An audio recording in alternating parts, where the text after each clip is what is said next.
this is your Bhavani sir. Welcome to my prelims test series, that is Mission YODHAN of day 16. In our first slot we have focused on industrial sector, and second slot is about initiatives by government policies and planning, and third slot also focused on economic policies and reforms, which is included in second slot, and fourth slot is about infrastructure, IT, communication and transportation. The first question is about MSMEs, which are called to be MSMEs based on their turnover and investment. If the investment in the plant and machinery which should not exceed 1 crore, then its turnover should not exceed 5 crore. It will be called a micro enterprise. If it is a small enterprise, its investment should not exceed in plant and machinery more than 1 crore. It should not exceed 1 crore, 10 crore, and if its total turnover should not exceed 50 crore. So, simply the investment is equal to 5 times of turnover. This is simple logic. 5 times of turnover. Investment is equal to 5 times of turnover. Similarly, medium enterprise is where the investment in plant and machinery which is 50 crore, therefore it should be 5 times, that is 250 crore. 250 crore. Here the option 3 is incorrect. Here the statement 3 is incorrect. Let us come to the explanation part. This is 50 crore turnover with respect to the medium enterprise, and that 50 crore investment, and the turnover should not exceed 250 crore. This is about 10 crore investment, and annual turnover should not exceed 50 crore with respect to small enterprises.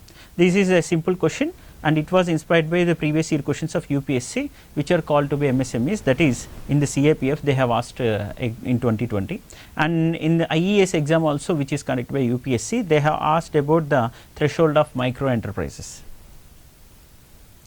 Coming to second question, Prime Minister's Employment Generation Program. This is an entrepreneurship program. So, you have to focus on the entrepreneurship part rather than mere employment area in the Prime Minister Employment Generation Program. Therefore, there is a financial support system which is involved underlying this program. Okay. The scheme aims to provide financial assistance to set up self-employment ventures. So, if you have a conceptual understanding, it is easy to understand. This is about self-employment ventures. What does it mean? To encourage the entrepreneurship simply, and to generate sustainable employment opportunities in both rural and urban areas. And credit linked subsidy is available only for manufacturing sector, definitely it is wrong. So, service sector, India is mostly focusing on service sector, and the GDP contribution is also very high with respect to service sector. Therefore, India has to encourage service sector too, because more number of people are depending upon it, though the number of employees are less compared to in the primary sector, but the contribution to GDP is high in service sector. Therefore, it is very essential to encourage the service sector entrepreneurs. A credit linked subsidy program for setting up micro enterprise in non-farm sector, not in farm sector. You have to remember these statements: non-farm sector under this Prime Minister Employment Generation Program, non-farm sector, underline this one. And second thing, margin money should not, subsidy ranges from 15% to 35% of the project cost. That means 15, if the project cost is not exceeding 50 lakh in manufacturing sector or 20 lakh in service sector, then only it is eligible. And margin cost is 15% to 35% of the total project cost. That is very important. You have to, the subsidy cost, the subsidy margin cost is between 15% and 35% range of 50 lakhs and 20 lakhs respectively. Mean the 50 lakhs is the threshold in the manufacturing sector and 20 lakhs is the threshold in the service sector. Up to the project cost, in terms of project cost. And coming to third statement, beneficiaries belonging to special categories such as scheduled caste and tribes and women, minorities, ex-servicemen, transgenders. Remember all these categories. Even transgenders are also included under Prime Minister Employment Generation Scheme, and special subsidy is also provided under this scheme. That is, the margin money subsidy is around 35% in rural areas, 25% in urban areas, 35% in rural areas and 25% in urban areas for marginal communities. So, what is the project cost that a person can avail the loan from the government under this Prime Minister Employment Generation Scheme? The amount is around 50 lakhs with respect to manufacturing sector, and 20 lakhs with respect to service sector. The maximum amount that they can take in the form of loan is only 50 lakhs and 20 lakhs in manufacturing service sectors respectively, and that 15 to 35% is the range of subsidy money, that is the margin cost of the entire project. Okay. Next, coming to any individual above 18 years of age can apply. This is also very important. Any individual who has attained 18 years of age can apply for this Prime Minister Employment Generation Scheme. So, if you are also eligible to claim this Prime Minister Employment Generation Scheme program, at least you can earn 20 lakh. I mean, immediately you can get a loan of 20 lakhs and a subsidy of 15% to 35% margin if you are located in urban areas. If you are from marginal communities, it will be exceeded to 25% immediately. Next, the scheme aims to provide financial assistance to set up self-employment ventures. This is very important. And next, to generate sustainable continuous employment opportunities for rural as well as urban areas. This is also important. Okay. And scheme of fund for regeneration of traditional industries, that is Spurti, by MSME Ministry, is applicable to handicrafts, regeneration of traditional industries. Regeneration of traditional industries. Remember the name, the term traditional. Traditional, it seems handicraft is also part of traditional. Coir, khadi, agro processing, bamboo, all are part of traditional industries in our country. So, everything will be covered under it. So, not everything means with respect to traditional industries. Handicraft, textile, agro processing, bamboo, honey, coir, khadi, these all are part of traditional industries of our country, which can get benefit from this Spurti initiative, that is regeneration of traditional industries. Scheme of fund for regeneration of traditional industries. It is to organize traditional industries, artisans into collectives by increasing production and value addition to make their products competitive in the market. Okay, to make their products competitive in the market, they will help in value addition of these industries and also help them in various aspects, that is the tech support and financial support and also logistic support. Any kind of support can be provided from the side of the government, artisans, and making them a collectives. That is also very important, that's the collectives, by increasing production. This is the target. So, next thing, to promote traditional sectors and increase income of artisans, providing sustainable employment, to promote traditional sectors, increase income of artisans, providing sustainable income means the income should be generational, again and again. There should not be any kind of distress once they get the benefit out of this scheme of fund for regeneration of traditional industries. Next, scheme applicable for all these industries, just now we have told you the traditional ones, and what are the conditions, and these are underlying this Spurti initiative of MSME Ministry. Up to 2.5 crore for up to 500 artisans. They will make these artisans as collectives to enhance the productivity and to compete them in the global market and the local domestic market too. So, 500 artisans as collectives can get 2.4 crore of support from the side of the government, and 5 crore for more than 500 artisans. If it is up to 500 artisans collectives, then the amount can be distributed in the form of loans or support system. Financial support is around 2.5 crore. If it is more than 500 artisans, this is 5 crore support. Next, a production facility is set up with latest machinery. What is the support that is given by the government to these artisan collectives?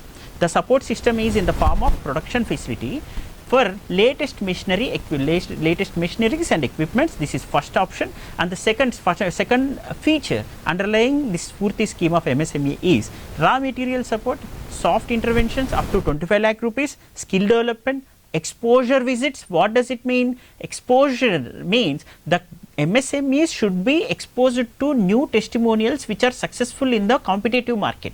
Therefore, they can impart those skills and technologies and technical tools, equipments into their collectives, the artisans of collectives. This is very important. Therefore, thus they should be exposed to these successful testimonials which were run previously by other collectives. This is called exposure visits. These collective artisans will be taken to that premises or any location or given training sessions. They will be exposed to these new innovative technological and updated tools in the competitive market. Next, buyer seller meets. Buyer seller meets means the digital platforms and marketplace systems can also be supported from the side of the government. Connecting the buyer and the seller is also a supporting hand provided by the government under this Spurti initiative of MSME. Marketing connectivity, providing e-commerce platforms, just now I have told you that marketplace systems and design support, right. These are examples. Next, consider the following statements. Mudra Yojana.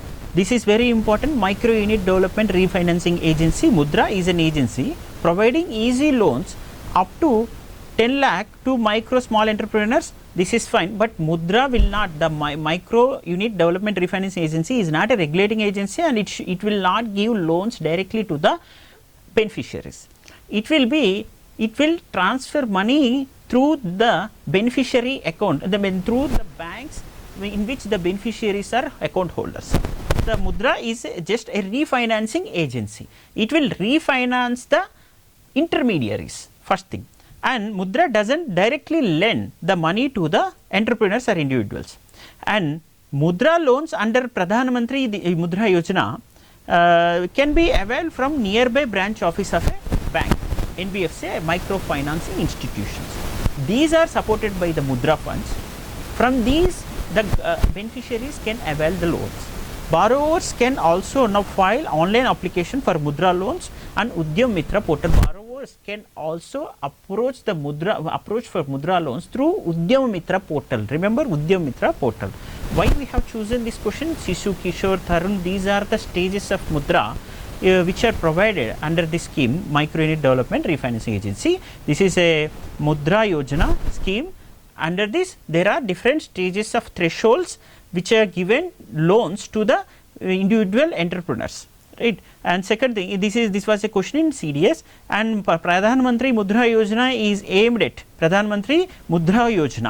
aimed at providing loans to not farmers, providing pensions to old, no, that is wrong, and funding voluntary organization involved in promotion of skill development, this is also wrong. Therefore, the first statement, that is bringing the small entrepreneurs into formal financial system, this is the right option. So, where they have taken this option is from the official site of the Mudra only, that is from Udyam Mitra portal. You can get these direct statements from these portals only. Pradhan Mantri Mudra Yojana is a scheme launched by Honorable Prime Minister on April 8th of 2015 for providing loans up to 10 lakhs for non-corporate, non-farm small micro enterprises. Remember, non-corporate, non-farm micro enterprises. These loans are classified as Mudra loans under Prime Minister Mudra Yojana. These loans are given by commercial banks, RRBs, small finance banks, not directly by the agency of Mudra. Next, this is the Mudra is refinancing these financial intermediaries, that are finance banks, for microfinance institutions and NBFCs. Under the aegis of Mudra, that is Prime Minister Mudra Yojana, Mudra has created 3 products, Shishu, Kishore, Tarun. Shishu, Kishore, Tarun, to signify the stage of growth, development and funding needs of the beneficiary. Micro unit entrepreneur also provide a reference point for the next phase of this gradual availability of the loan facility, that is Shishu, Kishore, Tarun likewise. Next, consider the following statement regarding Stand Up India scheme.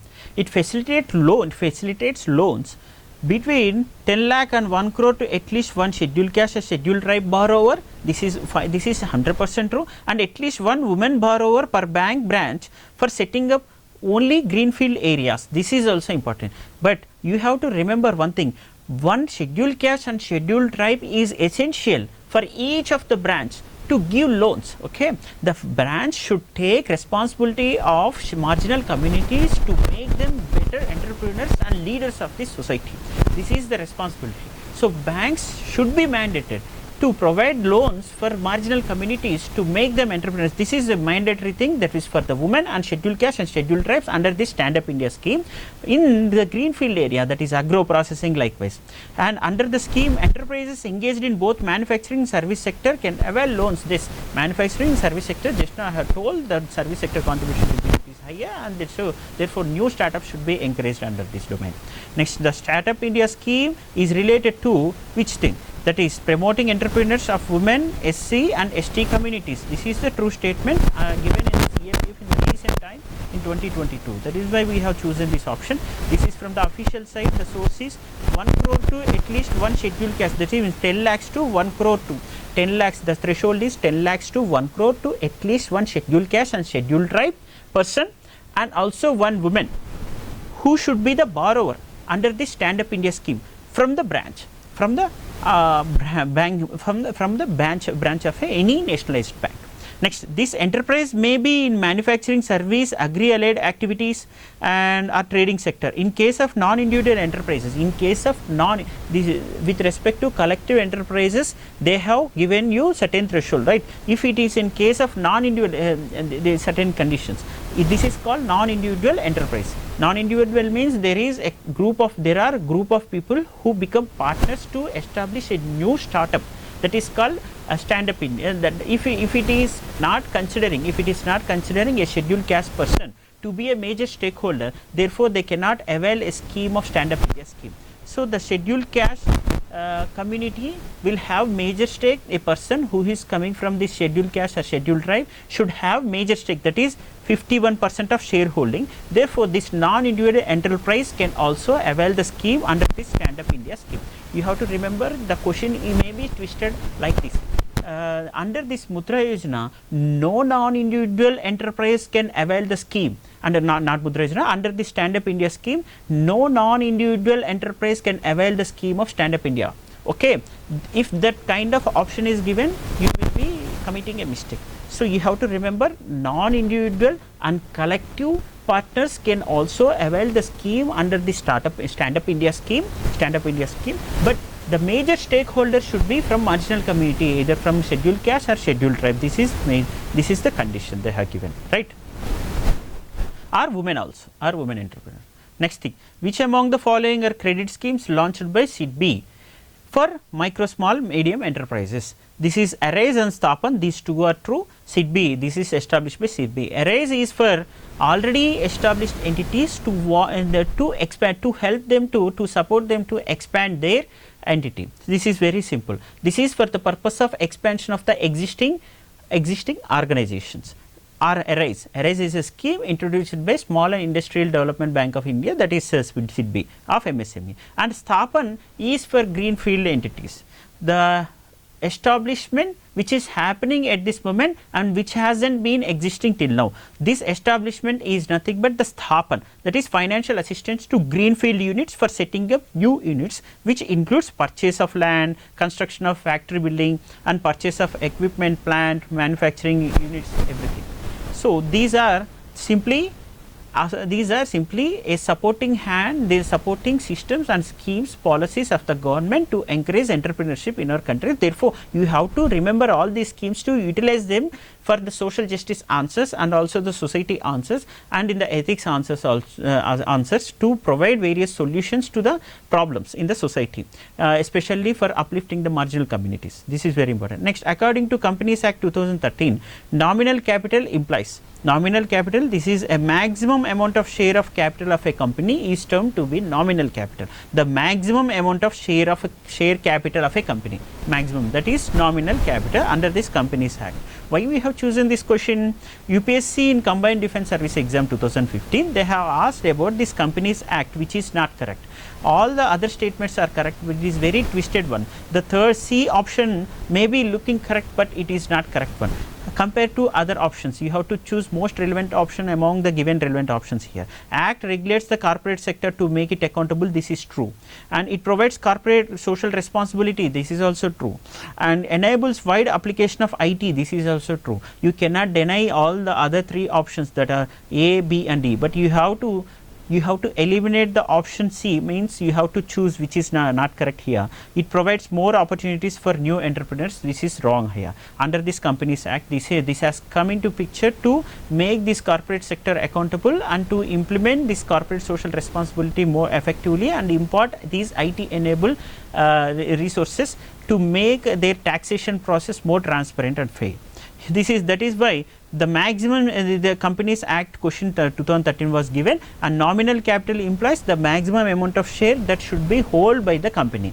maximum amount. And according to the Act 2013, authorized capital or nominal capital. Nominal capital is nothing but the authorized capital in which the company should have the maximum share, maximum amount of share of capital. The maximum amount of share of capital is that is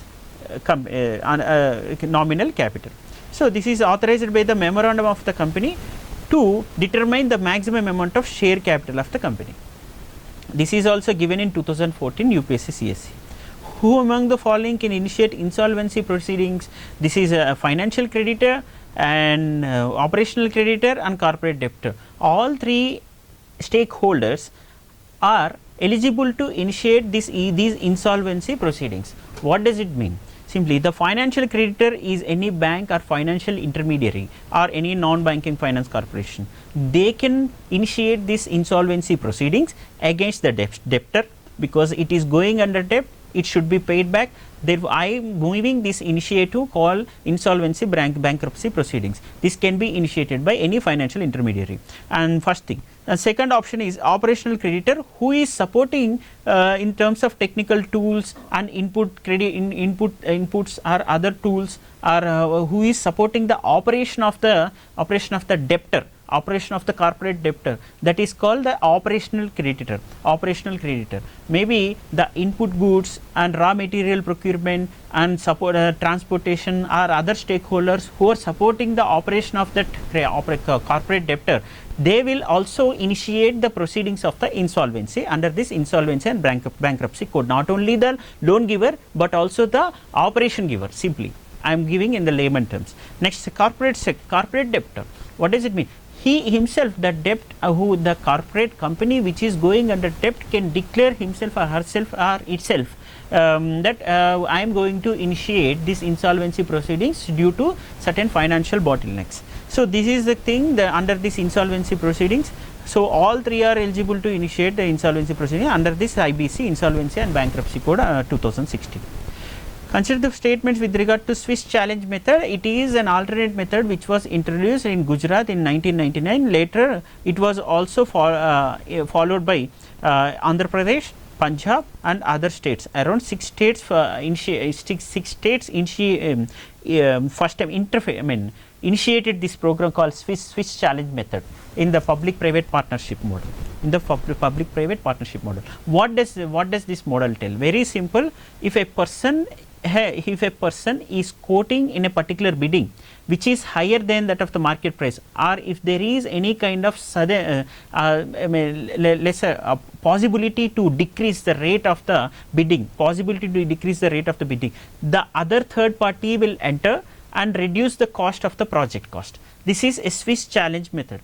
Suppose a person X won bidding of government project, this is bidding of government project. This person has the availability to initiate the contract available. This person has got the right to initiate the contract which is won by him under this bidding process. Example, person Y came into picture. He challenged this quote. Suppose this project cost is 10 crore. The project cost is 10 crore. Y challenged this 10 crore project. He wanted to implement this project within 9 crore. So, the government may take up this challenge and allow this third party to initiate this project. In the process of designation of the project to X, they can enter and initiate this project less than the price quoted by the original bidder. Simple. The original bidder is quoting 10 crore and which can be initiated within short period of time during the process of designation or delegation of this contract to that person X. Before delegated, the third party will come into picture. They will initiate this project less than that of the originated bidder. Okay. Simple. This is a Swiss challenge model which was introduced in Gujarat in the first time, and later it was followed by Andhra Pradesh, Punjab and other states. So, under it there is no symmetry in bidding time. Yes, this is one of the flaw which is in this Swiss challenge model, because under it there is no symmetry in bidding time given to bidders to prepare counter proposals in relation to time taken by the originator for preparation. During the process of delegation of this contract to the originated bidder, originator for this preparation, there is no certain time lapse, because the originator might have taken 100 days time, originator might have taken 100 days time to prepare this kind of scientific model of contract to get this kind of bidding from the government. But when it comes to the third party, which is taking very less time compared to this originator of our operation, which is coming with a proposal of the completion of the or implementation of the project by taking very less time, which has no symmetry with respect to originator bidder, and there is originator bidder, and there is a less time proposed by there is less time which is taken by this third party who has accepted this switch challenge. So the time lapse and the time non-symmetry is also very much important to assess the realistic assessment of the project cost. Therefore, the Swiss challenge may not be having realistic assessment of the project cost. There may be a possibility of crony capitalism under this Swiss challenge model. That is one more allegation associated with it. What are the allegations? Infrastructure project have never been allocated to private players using the method. No, usually it is allocated to private players to participate in the Swiss challenge model. This is a public private partnership model under the like hybrid annuity model and like toll hybrid toll model. Likewise, this is also a public private partnership. So third statement, second statement is also wrong. First statement is right. Therefore, only option A is true here. And what are the problems in the Swiss challenge model? At least half a dozen states in India have used this Swiss challenge model. Problems associated with it is there are risks of insufficient and transparency. As I have said just now, that there is a crony capitalism, problem of crony capitalism under the Swiss challenge model. So lot of transparency issues are involved in this model. And second thing, there is no legal validity of using this method when a counter proposal contains. Definitely, when a open bidding takes place, there is a secret bidding. There is a secrecy of information and should not be any kind of insider trading. If there is any insider trading, therefore the legal system will come into picture. There is a legal backup for this official bidding process. But with respect to Swiss challenge model, there is no counter proposal. The counter proposal may not be having a scientific basis and may not be having any kind of legal basis or backup when it has certain flaws and loopholes. There is no symmetry in bidding time, because the bidding time was larger than that of the bidding time was larger in compared to larger with respect to this originator bidder. Bidding time is lesser when it compared to this Swiss challenge model, or sometimes it is larger also. It is more time may be taken by this bidder. Next, second thing is, it is very difficult to measure the monetary value of an unsolicited proposal when contract or project is not given to the original proponent. Yes, it is very difficult to measure the monetary value of an unsolicited proposal, because there was a scientific assessment happened by the original bidder when they availed a contract from the side of the government. Third party enters into picture and giving you a proposal which is not giving you sufficient, which has not taken sufficient time, and which has not given you an estimated cost on the basis of the expertized opinions, and their experience is also should also come into picture here. This is not considered under this Swiss challenge model. There is a possibility of issues of transparency again in with respect to this assessing the monetary value of the project which is proposed unsolicited. And third, the next final aspect is, there is no guarantee that unsolicited bidder won't withdraw its offer, and that is also very important. The third party which has come into picture to complete the project lower than that of the originated operator, they may withdraw from the offer. They may start the project within a month, they may withdraw from the offer. This is a possibility. There is a possibility. How will you? Because they want to claim the contract or project from the government. Therefore, they quote less than that of the original bidder. Later, when it is being implemented under the process of implementation, they will suffer from higher costs or inflationary pressure. They will come. They will withdraw from its offer. Okay. That is also possibility. These are the loopholes in the Swiss challenge model. It is not successful in all areas. It was successful only in initial stages of Gujarat. Next, Singareni Collieries Company and National Coal Development Corporation were established after India's independence to give boost to production of coal in India.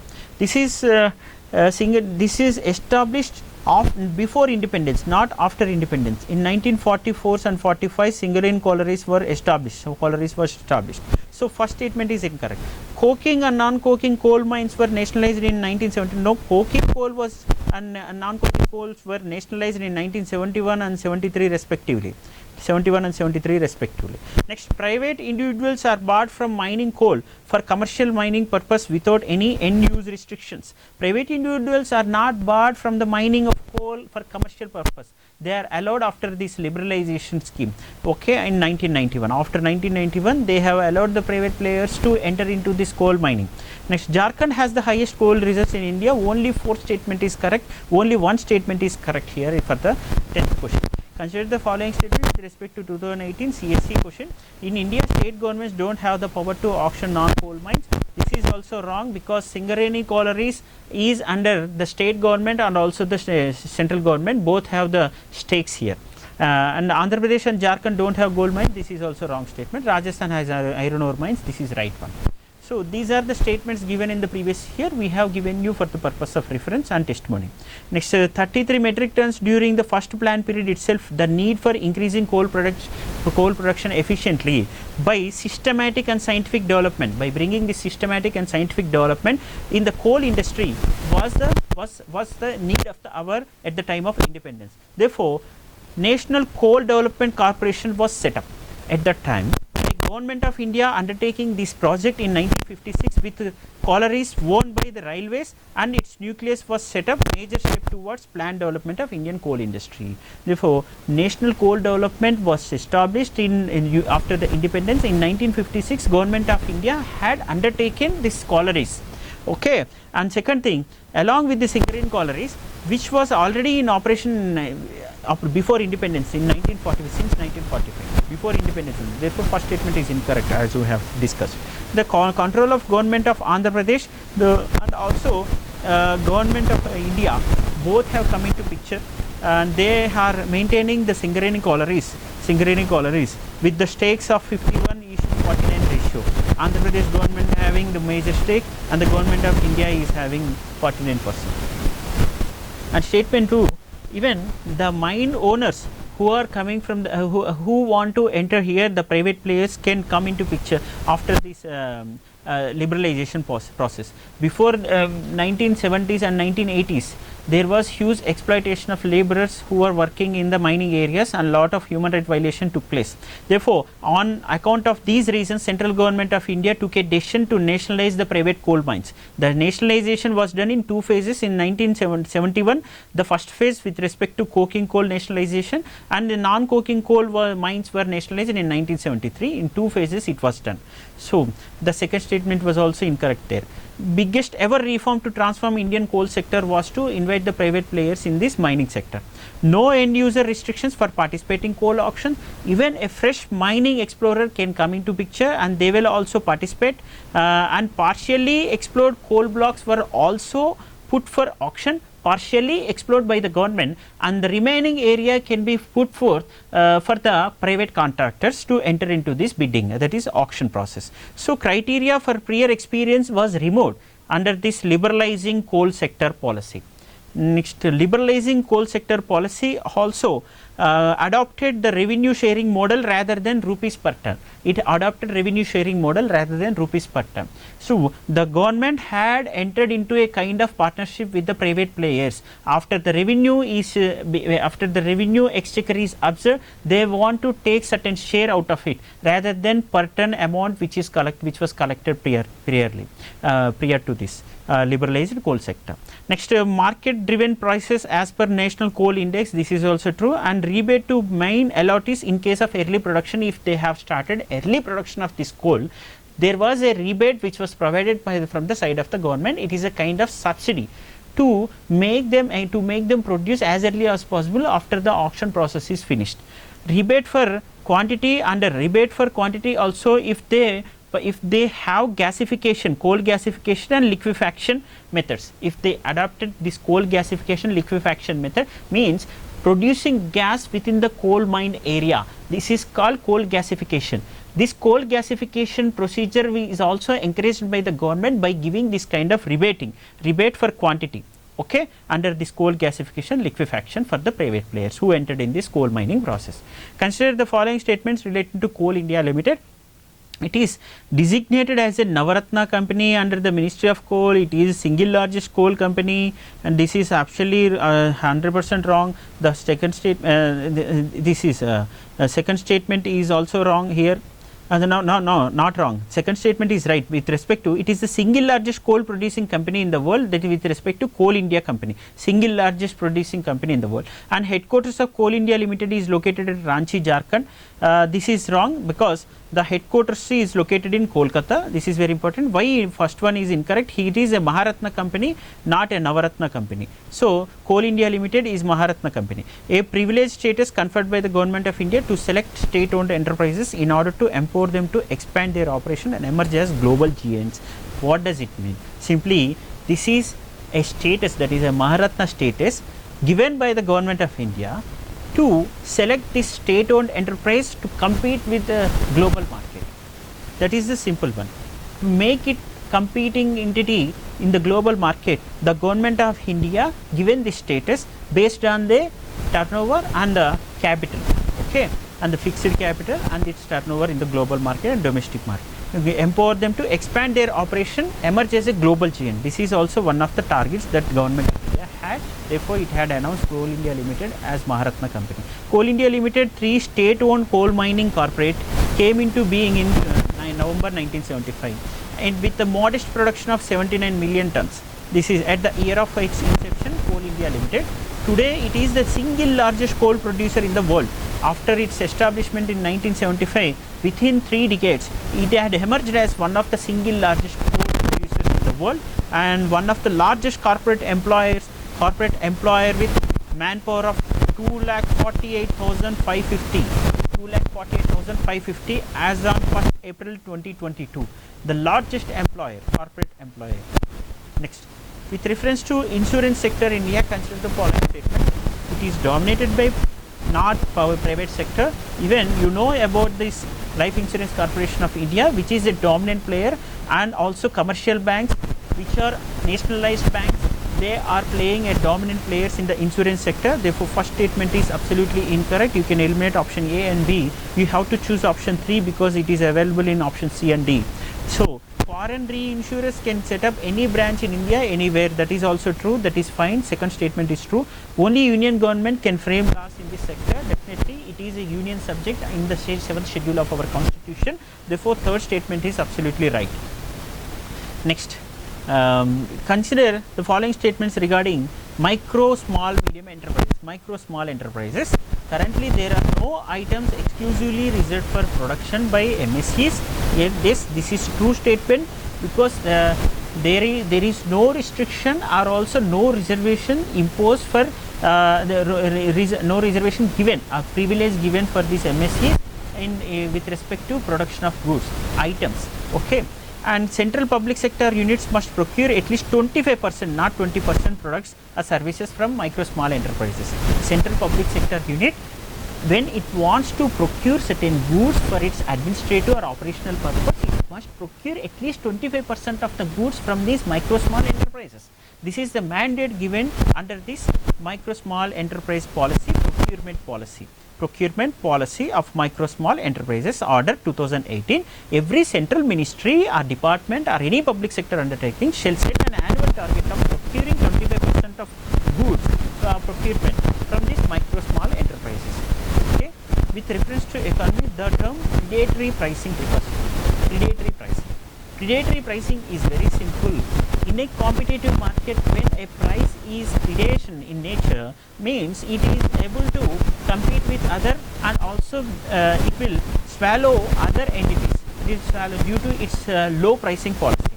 Pricing of goods, services at very, very low level, and other firms are unable to compete with this low pricing, or they are forced to leave the market. This is predatory pricing. This was termed as predatory price pricing.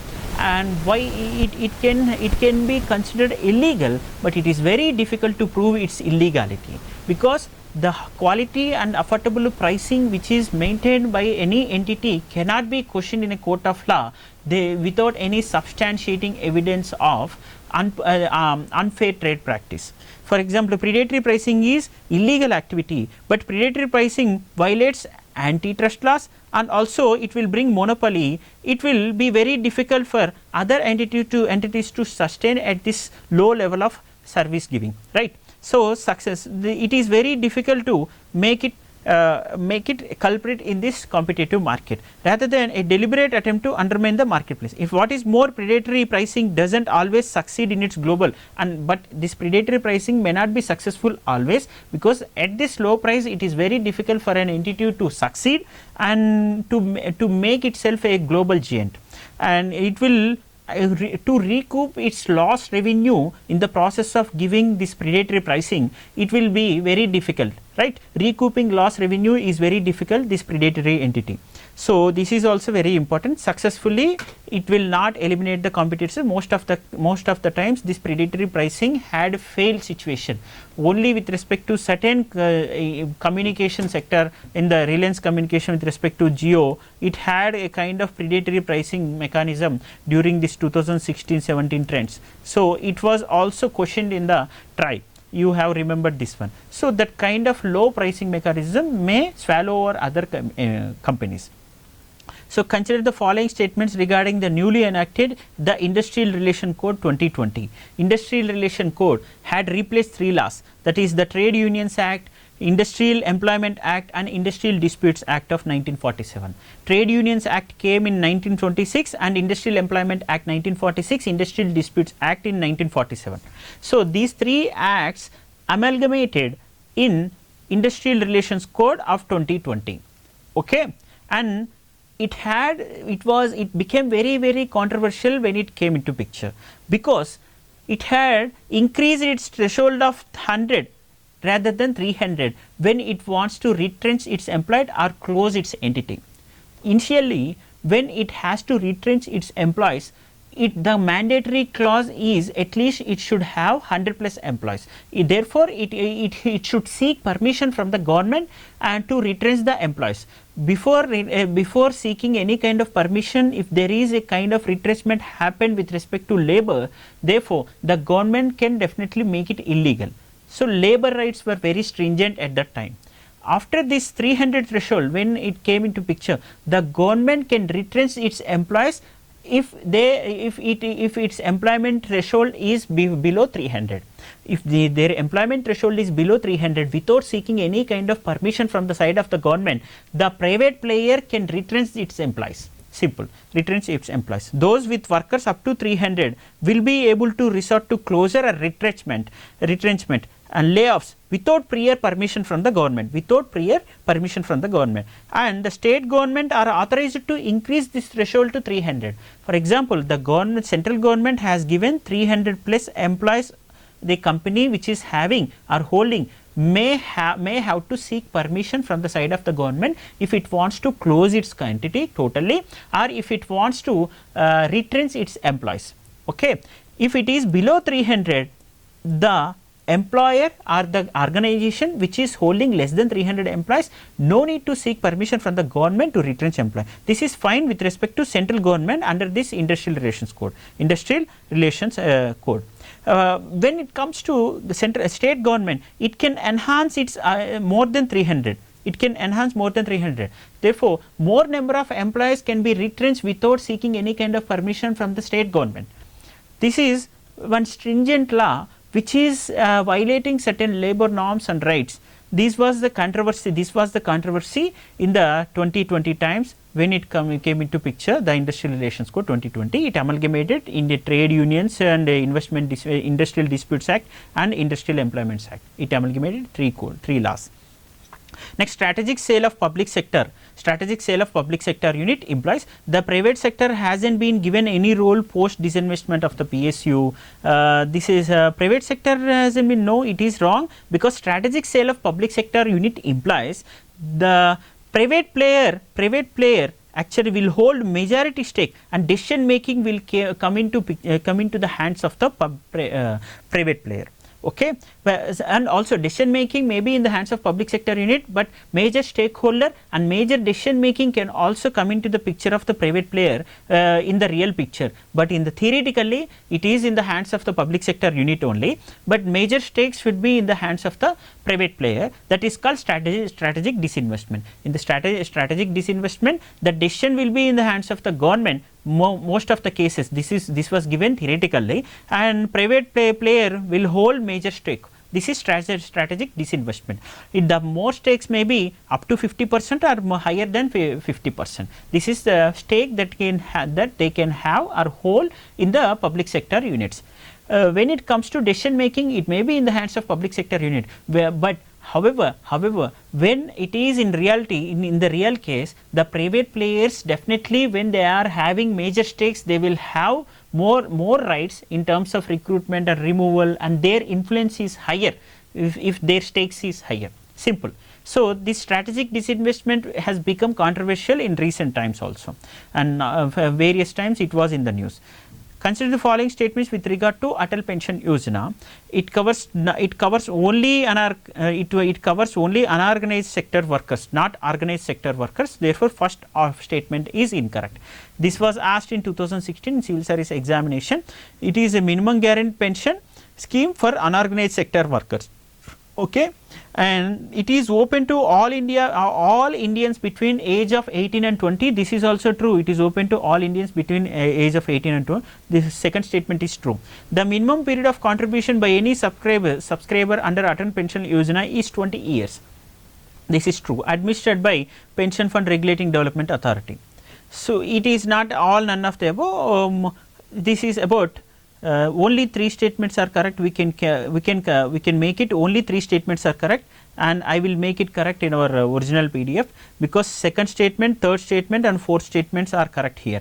When it comes to organized sector or unorganized sector, only subscribers who have joined Atal Pension Yojana should who are not covered by any statutory social security schemes, and also not coming under income tax threshold. So, there is no kind of social security measure, and they should not come under income tax payment threshold. These are the conditions they have put forth. This is very important. It is very clear that only people who are not having social security benefit can avail this Atal Pension Yojana scheme, launched in 2015, targeting only unorganized sector workers. The subscribers would receive fixed minimum pension after they attain age of 60 years, open to all Indians between 18 to 20, and only one member from one household. And this can be accounted in the banks or post office. It is mainly focused on citizens in the unorganized sectors, and also the minimum period of contribution by any subscriber under Atal Pension Yojana is 20 years. Subscribers can make contribution to Atal Pension Yojana on monthly, quarterly or yearly basis, half yearly basis or yearly basis. Next, subscribers would receive the guaranteed minimum monthly pension of 1000 rupees or 2000 or 3000 up to 5000 rupees after they attain the age of 60. Next, contribution may be from the co-contributors, maybe from the spouse or the nominees. This contribution can be made. This is irrespective of the contributors, but it will be in the beneficiary's name. If the beneficiary is died, it will be applicable to the spouse. If the spouse is also died, it is continued by the nominee under this Atal Pension Yojana. Can work at the same time, subscribers can voluntarily exit before they attain the age of 60. This is also given clause here. So, administered by Pension Fund Regulating Development Authority. These institutional architecture of NPS would be utilized to enroll subscribers under Atal Pension Yojana. On the basis of employment conditions, the economy is divided into. On the basis of employment conditions, the economy is divided into organized and unorganized sectors. Employment conditions of economy can be categorized organized and unorganized based on their comply with the labor laws, regulations, and also social security benefits. Based on these things, they will recognize a company as unorganized or organized. This sector includes large corporations, public sector undertakings and government departments. These are organized sectors. Employment conditions in this sector are very stable in nature and with fixed working hours, regular payment of wages, employee benefits such as paid leaves, healthcare insurance, retirement benefits, these are available.